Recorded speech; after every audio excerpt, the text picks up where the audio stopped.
Available units, Honda Civic, Bigote, manual transmission, 158K, negotiable.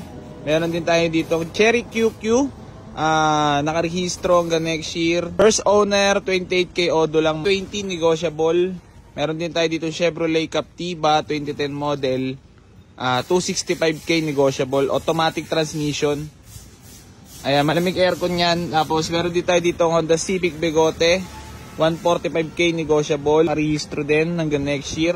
Naka-mugs, makakapalapat na gulong. Meron dito tayo dito Mitsubishi GSR na Tudor, mga bossing na napaka-pogi. Bigay na lang natin yan ng 138K, negotiable pa. Meron din tayo dito Ford Focus na 2006 model, manual transmission. Malamig ang aircon, 2006 yan. Bigay na lang natin ng 155K, negotiable, mga bossing. Meron din tayo dito ang Honda Accord. Bigay na lang natin ng 125, negotiable. Tapos meron tayo dito ang Honda CR-V Gen 2, manual transmission, nakarehistro hanggang next year. Malamig ang aircon, presentable paint. Ayan, CR-V Gen 2, 210, negotiable, mga boss. Meron din tayo dito ang Honda Civic FD na 2007 model, matic transmission, nakarehistro hanggang next year, malamig ang aircon. Bigay na lang natin ng 275K, negotiable. As meron tayo ditong Mitsubishi Mirage na 2016 model, mga bossing, 265K, negotiable, manual transmission. Ditong Suzuki Swift na 2008 automatic transmission.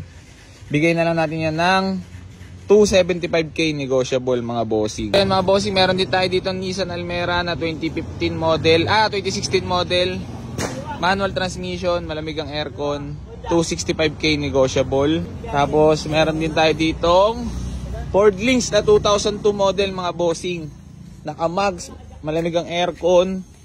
Bigyan na lang natin yan ng 120, negotiable.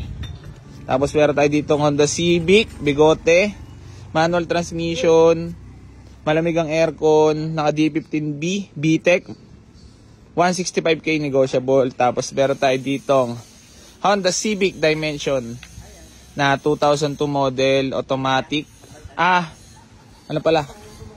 Manual transmission pala, mga bossing. Bigay na lang natin to ng 155K, negotiable. Ayan, walk-in na, mga boss.